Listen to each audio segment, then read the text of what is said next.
Hello, my name is Deb Day and welcome back to the channel.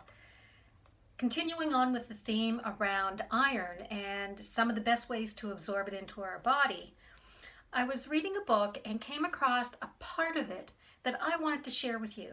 Now, this book I will be doing a book review on a little bit later. It's called The Slow Down Diet and it's written by Marc David, and he is the founder of the Institute for the Psychology of Eating, and he has had some fascinating things to say, and I've learned a lot from him. So while I'm not ready to do the book review yet, I had to share this piece on iron.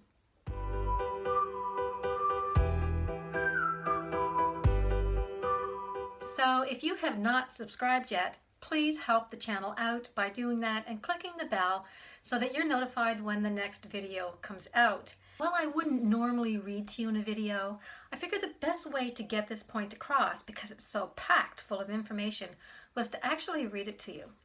Researchers from Sweden and Thailand joined forces to determine how cultural preferences for food affects the absorption of iron from a meal. A group of women from each country was fed a typical Thai meal: rice, veggies, coconut, fish sauce, hot chili paste. And as fate would have it, Thai women enjoy Thai food, but the Swedish women didn't. This proved to be a crucial metabolic fact, because even though all the meals contained the exact same amount of iron, the Swedish women absorbed only half as much of the iron as the Thai women. Now, to complete this phase of the study, both groups received a typical Swedish meal: hamburger, mashed potatoes, string beans, with the exact same iron content. Not surprisingly, the Thai women absorbed significantly less iron from the Swedish meal. Next, the Thai women were separated into two groups. One group received the aforementioned Thai meal, and the other was given the exact same meal as well, but that meal was first placed in a blender and turned to mush. Now just imagine your favorite evening meal all whipped together into baby food. The women who ate the blender meal absorbed 70% less iron.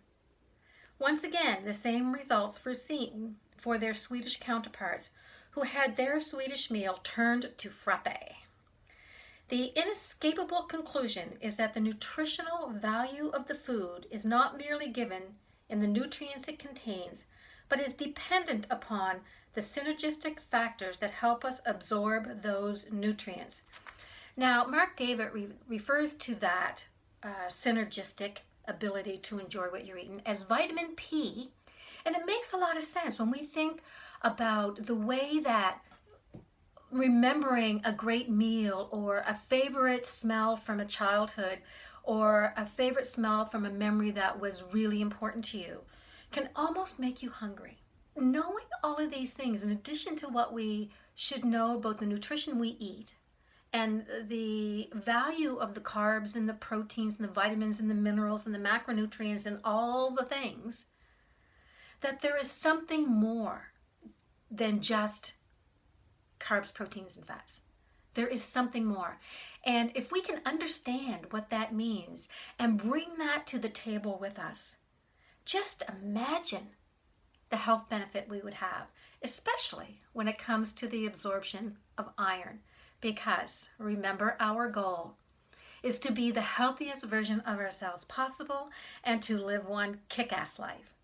Thanks for joining me, and I'll see you in the next video.